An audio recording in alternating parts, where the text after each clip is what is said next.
The coastal air in Carmel by the Sea carried that familiar mix of salt, pine, and quiet history. It wasn't the kind of place where things happened fast. People walked dogs on the beach at dawn, sipped coffee outside bookshops, and spoke in low voices, as if the town itself preferred calm over chaos. But this week was different.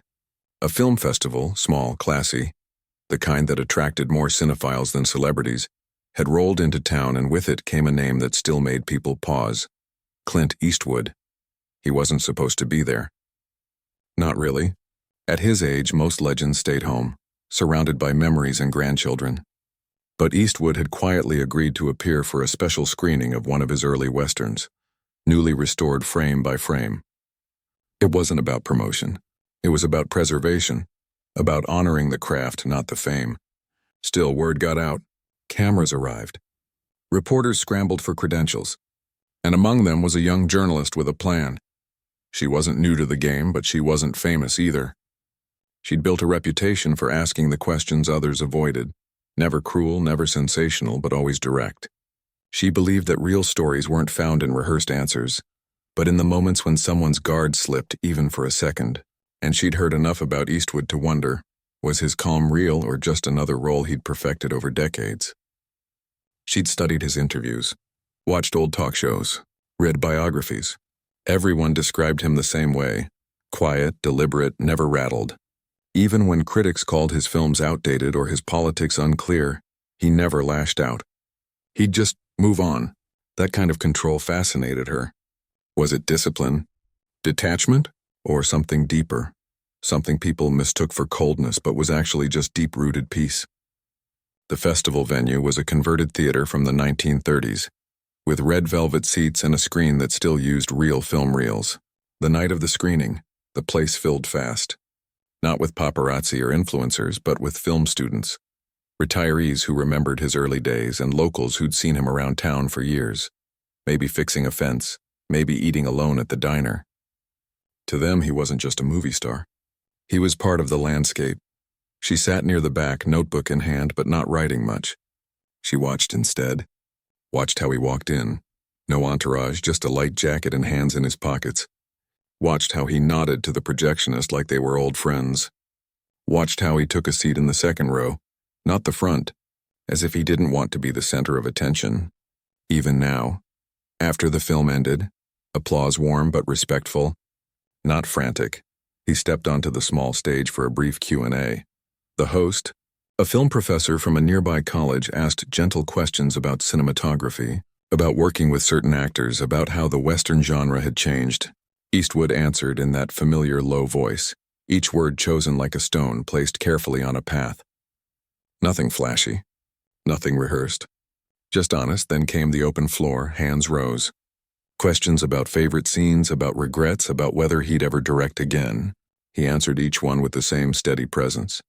No impatience, no boredom, just there. She waited. She let others go first. Let the easy questions clear the air. She knew her moment would come last, and that's exactly how she wanted it. Because her question wasn't about movies. It was about the man behind them. And she knew it might land like a stone in still water. Finally, the host said, "One last question." She stood. The room didn't go silent. There was still the hum of the projector cooling down, the rustle of coats, but every eye turned. She didn't raise her voice. She didn't need to. "Mr. Eastwood," she began, "you've spent most of your life playing men who solve problems with action, sometimes with violence. Your characters are known for their silence, their strength, their temper held just beneath the surface. Do you ever worry that your work might send the message that anger is the answer, or that off-screen, you yourself might rely on that same kind of quiet intensity to control situations, or people?" The words hung there. A few people shifted in their seats. Someone coughed softly. The host looked like he wanted to step in but didn't dare. Eastwood didn't move right away. He didn't frown. Didn't sigh. Didn't glance at the exit like he wanted to leave. He just looked at her. Really looked. And for the first time all evening, the room felt charged, not with tension, but with something rarer. Genuine human uncertainty. She held his gaze. Not defiantly. Not challengingly. But openly. She wasn't trying to trap him. She truly wanted to know. And then, slowly, the corner of his mouth lifted, not quite a smile, but something close. It was the look of someone who'd heard 1,000 versions of this question, but never quite like this, never with this mix of respect and suspicion. He leaned slightly toward the microphone, but he didn't answer yet. Instead, he took a breath, long, quiet, and looked out at the audience, as if giving himself a moment, or maybe giving them one too. In that pause, she felt something shift inside her. This wasn't going to be the confrontation she'd imagined. It wasn't going to be explosive or dramatic, but it might be more revealing than any outburst could ever be. Because real power, she was starting to realize, doesn't always roar. Sometimes, it just waits and watches and chooses its words like they matter. The room stayed still. No one moved. No one whispered. Even the ocean outside seemed to hold its breath. He finally spoke, but not in the way anyone expected. His voice was soft, almost conversational, like he was sharing a thought with a friend over coffee, not answering a loaded question in front of a crowd. "Son," he said gently, misgendering her without malice, just out of decades of habit. "I've been called worse by better."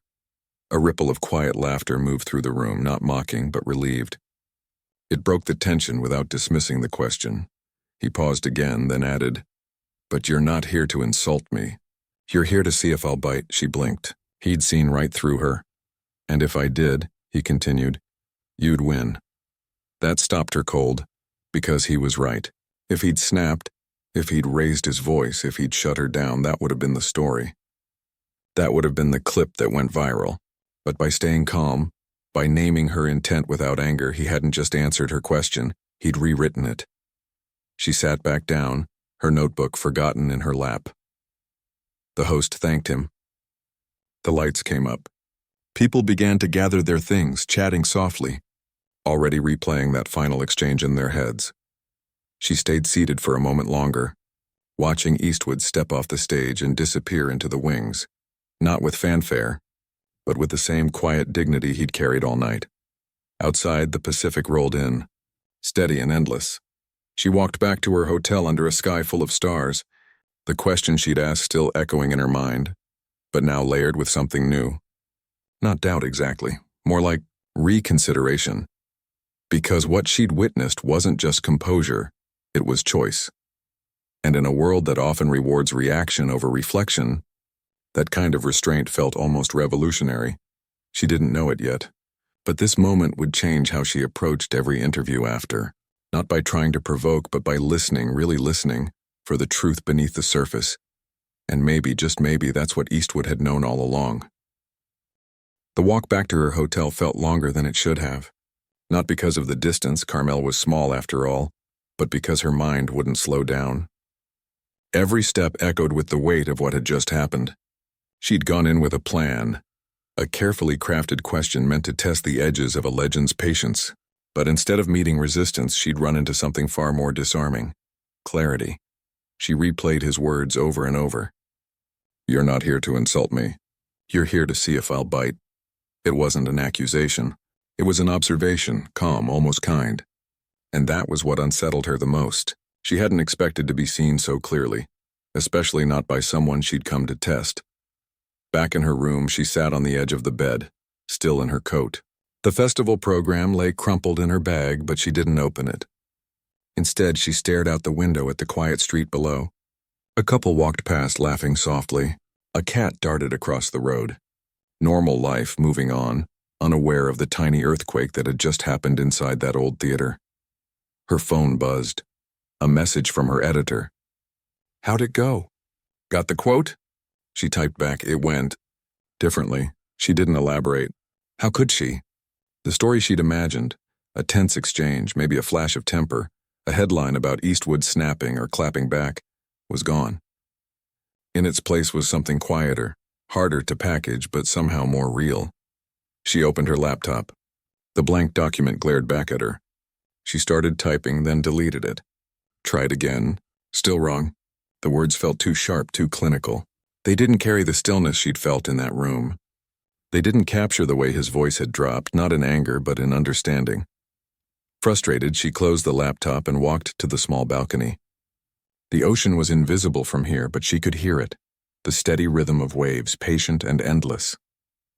She thought about all the roles he'd played. The lone lawman, the weary soldier, the man who spoke with his fists more than his words. Those characters lived in the public imagination as symbols of toughness.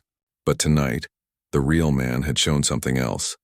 The strength it takes to not react. She remembered reading once that true discipline isn't about control over others.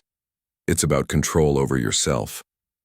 And in that moment, Eastwood hadn't just answered a question. He'd demonstrated a lifetime of that kind of discipline. The next morning, she skipped breakfast and went straight to the festival office to request a copy of the Q&A recording. They said it would be ready by afternoon. She spent the hours in between walking the beach, notebook in hand, not writing much, just thinking. She watched kids build sandcastles, only for the tide to wash them away. She watched an old man toss a stick for his dog over and over, never tiring of the game. There was a rhythm to this place, a kind of quiet resilience she hadn't noticed before. When she finally got the audio file, she listened to it 3 times. Each time she heard something new. The slight pause before he said son, the warmth beneath the words, not condescension, the way he didn't correct himself when he realized his mistake, because in that moment it didn't matter. What mattered was the truth he was offering. She started writing again, this time slower. Not for clicks, not for controversy, but because she owed it to him, to herself, to the audience, to get it right. She described the room, the smell of old wood and popcorn, the soft glow of the exit signs, the way the audience leaned forward when she stood up. She wrote about the silence that followed her question, not awkward but expectant. And then she quoted him exactly, not dramatizing, not softening, just letting his words stand as they were. When she sent the draft to her editor, she included a note. This isn't the story we planned, but it's the one that happened. Hours passed. No reply. She figured they'd kill it. Too soft, too reflective. Not newsy enough, but then late that night her phone lit up. Ran it by the team. We're running it as the lead. Title suggestion, The Power of Not Biting Back. She smiled.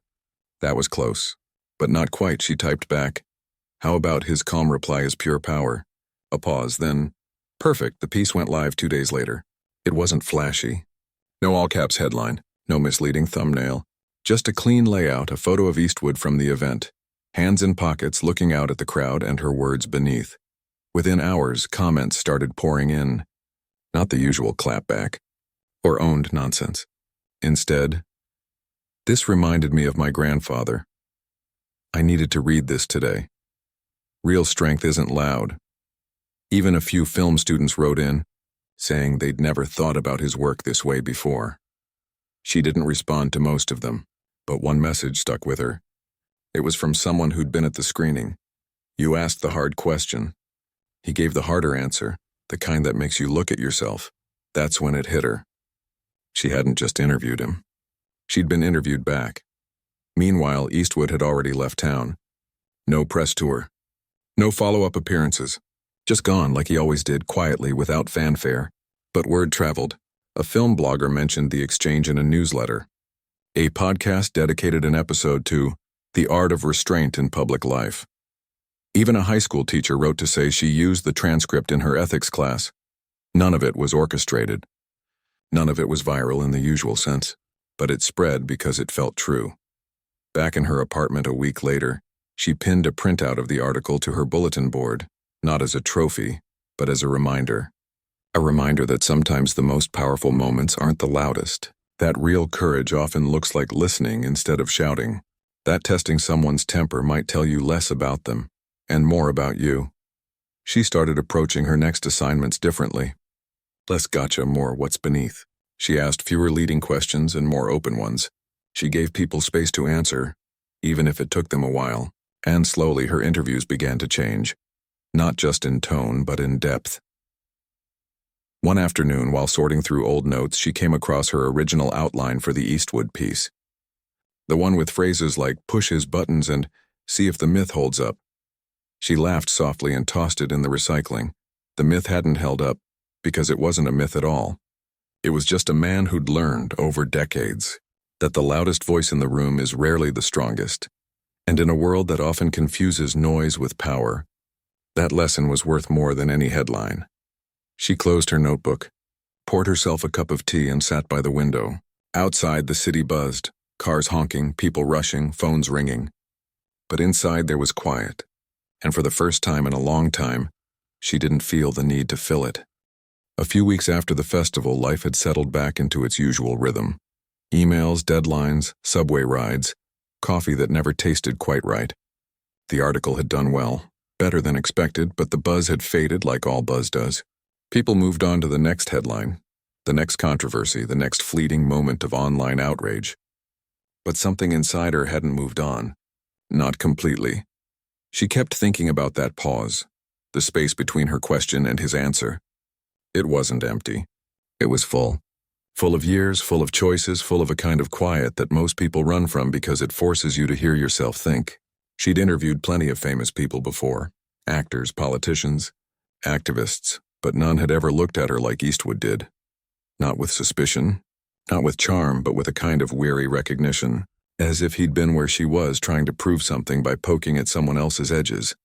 She started noticing it everywhere now, the way people used confrontation as performance.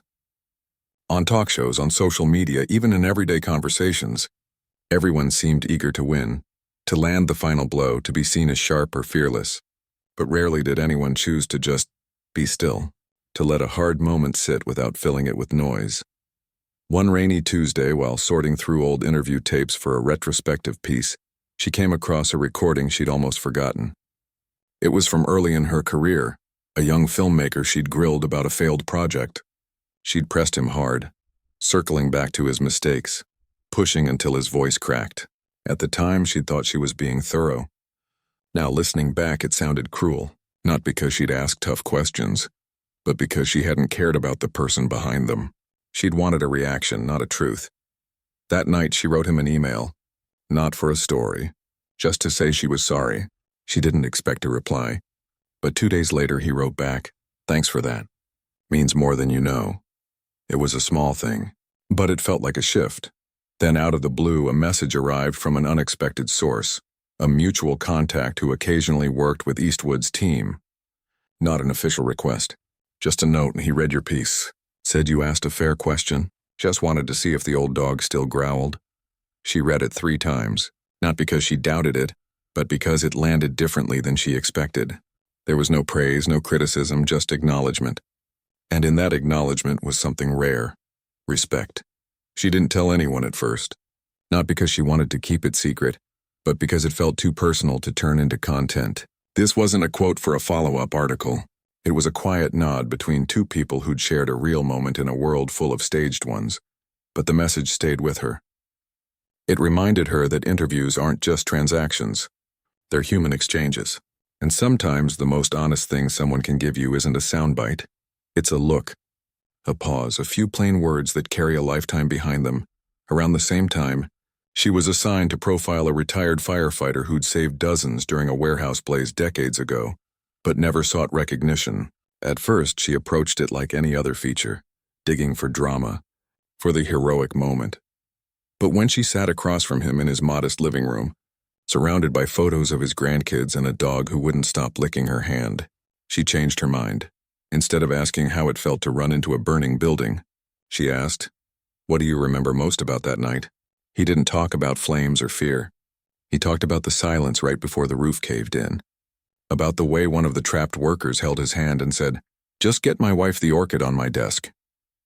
He talked about guilt, how he still wondered if he could have moved faster, how he never felt like a hero, just someone who happened to be there. She wrote the piece differently than she would have a year ago. No dramatic music in her head. No manufactured tension. Just his words, his memories, his quiet honesty. Her editor loved it. Readers wrote in saying it made them cry. Not from sadness, but from the weight of ordinary courage. And she realized, this was the thread connecting everything now. Not fame, not conflict, but presence. The willingness to stand in the truth of a moment, even when it's uncomfortable. She began to notice it in small places too. The barista who remembered her usual order without being asked. The stranger on the bus who gave up their seat without making a show of it. The neighbor who shoveled her walk after a snowstorm and left before she could thank them. These weren't grand gestures, but they were powerful in their simplicity.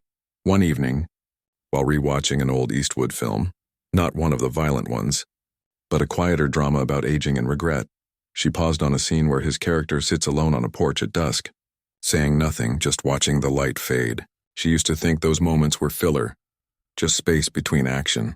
Now she saw them for what they were, the heart of the story. The part where you see who someone really is when no one's watching, when there's nothing to prove. She started ending her interviews differently. Instead of rushing off after the recorder clicked off, she'd stay a minute longer. Ask how their day was going. Comment on the photo on their desk. Let the conversation breathe. And almost every time, that's when the real talk happened. The stuff that never made it into the final piece but changed how she saw the person. Back at her desk one morning, she opened a new document. Not for work, just for herself. She titled it Notes on Quiet Power. In it, she began listing things she'd learned. Real strength doesn't need an audience. Listening can be an act of courage. Sometimes the most honest answer is silence. People reveal themselves not in what they say, but in how they hold space for others. She didn't know if she'd ever publish it. Maybe it would just stay her private compass. But one thing was clear. That night in Carmel hadn't just been about testing Eastwood's temper. It had been a mirror, and in reflecting him, it had shown her something about herself, about the kind of journalist and person she wanted to be. Not the one who provokes for clicks, but the one who creates space for truth to rise on its own. And in a world that often feels like it's shouting just to be heard, that might be the most radical thing of all. Months had passed since that night in Carmel, and the world kept spinning, fast, loud, and often unkind.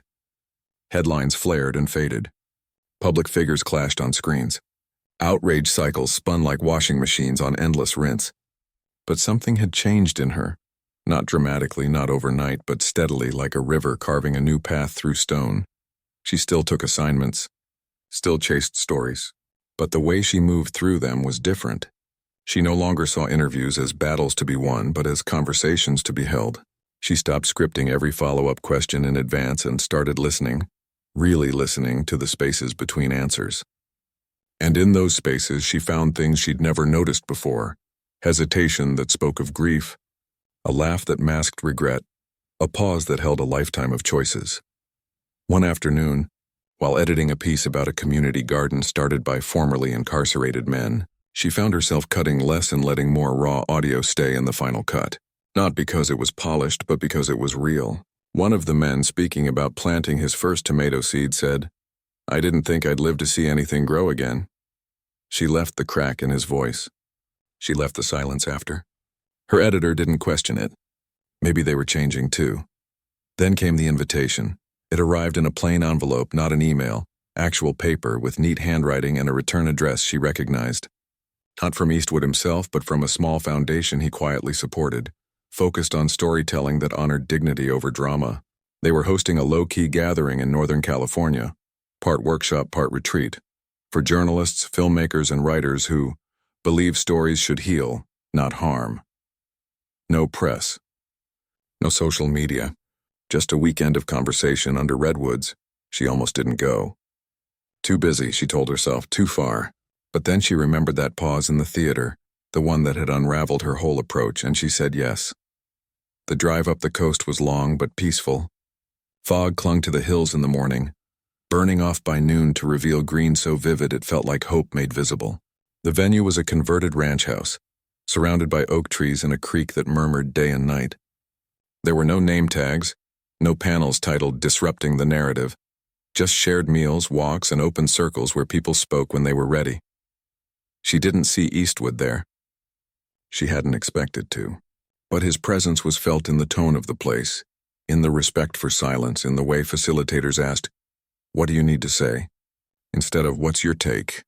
On the second evening, as everyone gathered around a fire pit under a sky thick with stars, an older filmmaker told a story about working with Eastwood decades ago on a set that ran like a well-tuned engine, not because of fear, but because everyone knew their role and trusted the leader to be fair. "He never yelled," the filmmaker said, poking the fire with a stick. "But you always knew where you stood, and that was enough." Someone asked if he was as stoic off camera as he seemed. The filmmaker chuckled. "Stoic, maybe, but not cold. He just believed actions mattered more than words, and if you wasted his time, he'd stop giving it to you. Not with anger, just absence. That idea stuck with her. The power of withdrawal. Not as punishment, but as boundary. Not as rejection, but as self-respect. Later that night, sitting alone on the porch with a mug of tea, she thought about how often she'd mistaken silence for indifference. How she'd assumed that if someone wasn't reacting, they weren't feeling. But what if the opposite was true? What if the deepest feelings were the ones people protected by not performing them? Back home, she began experimenting with a new approach in her work. She'd start interviews by saying, "Take your time. There's no rush." She'd let questions hang in the air longer, and slowly people opened up in ways they hadn't before, not with rehearsed lines, but with vulnerability. One subject, a teacher in a struggling school district, broke down talking about losing a student to violence. "I keep thinking, if I'd called home one more time, stayed late just once more." She didn't interrupt, didn't offer empty comfort, just sat with her in the pain. Later, the teacher wrote, "Thank you for letting me be human." That became her new metric for success. Not how many views a piece got, but whether someone felt seen. Her editor noticed the shift. "Your stuff's softer now," they said once, not as criticism, but curiosity. "Not softer," she replied. "Truer." And it was. Because truth isn't always sharp. Sometimes it's gentle, sometimes it's quiet. Sometimes it's just a man in his 80s looking at a young reporter not with defensiveness but with understanding and saying, "You're not here to insult me. You're here to see if I'll bite." She realized then that the real test hadn't been of his temper at all. It had been of hers. Could she handle being seen? Could she sit with discomfort without turning it into conflict? Could she ask a hard question without needing a dramatic answer? The answer, she now knew, was yes, but only because someone had shown her another way. A few weeks after the retreat, she received a small package in the mail. No return address, just her name in familiar block letters. Inside was a first edition copy of a book she'd mentioned once in passing during her article, a collection of essays on moral courage by a little-known philosopher. Tucked in the front page was a single note written in pencil. "Keep asking. Just remember, some truths don't shout. They wait." She didn't show it to anyone, didn't post it online. She just placed it on her shelf, next to her notebooks and a framed photo of the ocean at Carmel. That night, she sat at her desk and opened a fresh document. She didn't write for an audience. She wrote for herself, about how power doesn't always wear a crown or raise a fist. Sometimes it wears a worn jacket, walks without fanfare, and chooses kindness over being right, and sometimes it shows up in a question asked with doubt and answered with grace. She saved the file and turned off the lamp. Outside, the city hummed, restless as ever.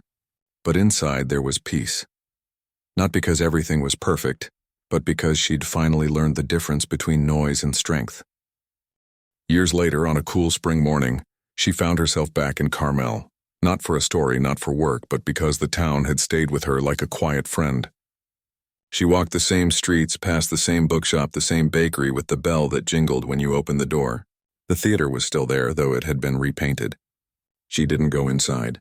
She just stood across the street for a moment, hands in her pockets, remembering. So much had changed since that night. The article she'd written had become one of those pieces people quietly passed around. Never trending, never shouted about, but often saved, printed, even framed in a few classrooms. It wasn't famous, but it lasted, and in a world built on fleeting attention, that felt like a kind of victory. She'd kept writing, but differently. No more chasing heat, no more framing people as heroes or villains for the sake of a headline. She'd learned that most lives aren't that simple. They're messy, layered, full of contradictions, and that's what makes them worth telling. She'd profiled a retired mechanic who taught kids to fix bikes for free, a librarian who started a poetry night for unhoused neighbors, a fisherman who'd switched to sustainable nets even though it cut his income in half. None of them wanted fame. They just wanted to do what felt right, and she'd learned to honor that. Her editor had long since stopped asking for edge. Instead, they'd started a new column called Quiet Courage, and it became one of the publication's most read features.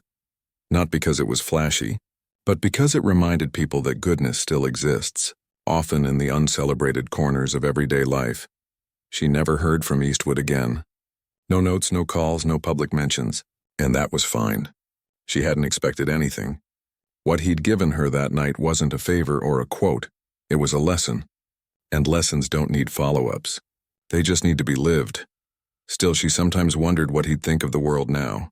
Faster, louder, more divided. Everyone shouting to be heard, but few truly listening. She liked to imagine him sitting on a porch somewhere, watching the sunset, sipping something warm and saying nothing at all. Because there was nothing useful left to say. Just presence, just peace. One afternoon, while sorting through old boxes in her attic, she came across a folder labeled Carmel. Inside were her original notes, the printed article, a ticket stub from the screening, and a small photo someone had taken from the audience. Her standing, mic in hand, Eastwood looking up at her with that calm, knowing expression. She sat on the dusty floor and stared at it for a long time. She wasn't the same person in that photo. Back then, she'd believed that truth had to be wrestled from people, that real journalism meant pushing until something broke. But that night had taught her the opposite. Sometimes, truth reveals itself when you stop pushing and just stand still. She'd carried that with her ever since. Not as a rule, but as a rhythm, like breathing. Inhale the question. Exhale the space. Let the answer come when it's ready. Later that week, she gave a talk at a journalism school. Not about sourcing or SEO or building a personal brand. She spoke about silence, about respect, about how the most powerful interviews aren't the ones where you win, but the ones where both people walk away feeling a little more human. Afterward, a student approached, hesitant. "I'm scared my work won't matter if it's not loud enough," they said. She smiled. "The things that last are rarely the loudest. They're the ones that speak to the part of us that's tired of noise." The student nodded, thoughtful, and she saw herself in them. The same hunger, the same doubt, the same hope that maybe stories could do more than entertain. Maybe they could heal. That evening, she drove to the beach and watched the sun dip into the Pacific. The waves rolled in, steady as ever. She thought about how the ocean doesn't try to be heard. It just is, and yet everyone listens. Back home, she opened her laptop and started a new piece, not for publication, just for herself. She wrote about how real power isn't about control. It's about choice. The choice to stay calm when provoked. The choice to listen when it's easier to speak. The choice to walk away from a fight not out of fear, but out of clarity. She didn't know if she'd ever share it. But writing it felt like closing a circle. Because that night in the theater hadn't just been about Clint Eastwood. It had been about her, and about anyone who's ever stood at the edge of a hard question, wondering what kind of person they wanted to be on the other side. In the end, the story wasn't about temper at all. It was about restraint, and in a world that often confuses reaction with strength, choosing calm wasn't weakness, it was the purest form of power. She saved the document, closed the laptop, and walked to the window. The city lights flickered below, millions of lives unfolding in silence and sound. Somewhere out there, someone was asking a hard question. Someone else was choosing how to answer. And maybe, just maybe, they'd remember that sometimes the strongest thing you can do is not bite back, but look the other person in the eye, speak plainly, and leave room for grace. She turned off the lamp and let the night settle in. No fanfare. No finale, just peace.